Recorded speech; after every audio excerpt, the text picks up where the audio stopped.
It's Wednesday, folks. Man, this is gonna be a fun day. During the show, it gets crazy in here. Yeah, you break all the rules. If you think you're laying around all summer, you got another thing coming. I thought you were gonna lifeguard at the pool again. Dude, that job sucked. All of these jobs suck. The first order of business is to blame everything on the guy before me. Hi, everybody, and welcome to NSS. This is the Reynolds Report. Well, it looks like the Osbournes won't be coming back after all. VH1's highly anticipated planned reboot of the former MTV reality series featuring Ozzy, Sharon, Jack, and Kelly Osbourne is not moving forward. A spokesperson for VH1 says, "We are no longer talking to the Osbournes about a series. That's just not going to happen. We wish we could have worked it out, but it just didn't come together for us. The family has been absolutely lovely, and we wish them the best."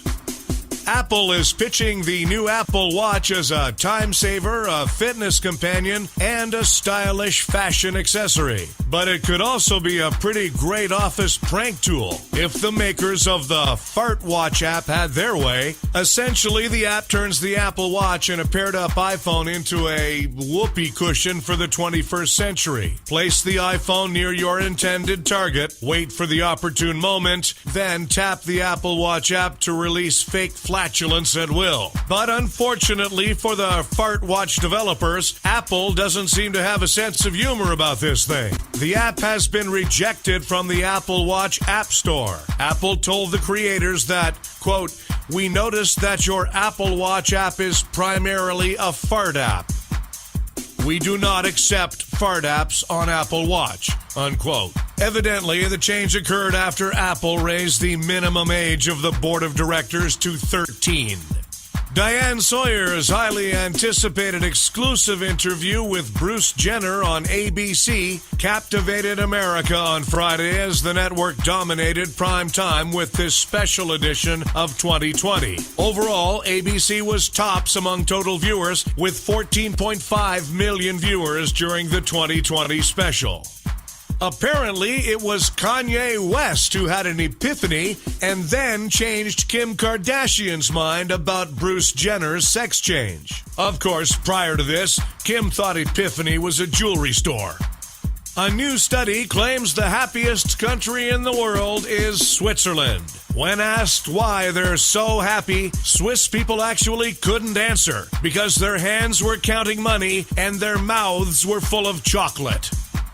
A baseball fan who dislikes Alex Rodriguez, and there are plenty of us out there, he doesn't like the fact that A-Rod used performance-enhancing drugs, so he took out a full-page ad in the New York Daily News asking Major League Baseball to put an asterisk beside A-Rod's next homer, which will be his 660th, and put him in a tie for 4th on the all-time home run list. To uncomplicate this for you, it would be similar to the asterisk NBC puts beside all of Brian Williams' stories.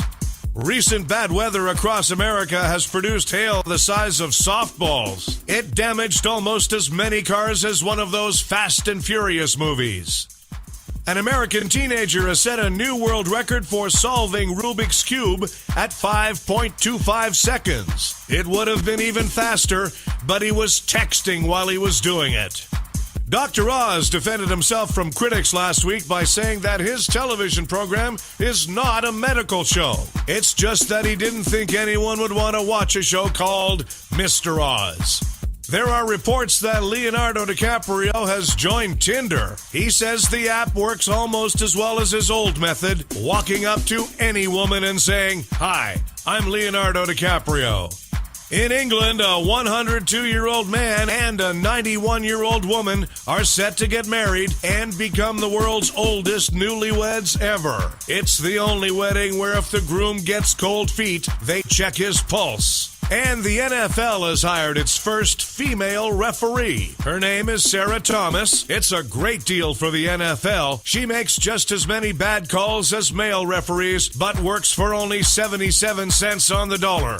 Thanks, everybody. We've got a new episode of The Reynolds Report for you every weekday. Be sure to check out The Being Frank Show starring Frank D'Angelo. Live Tuesdays and Thursdays at 3 p.m. Eastern, right here on NSS.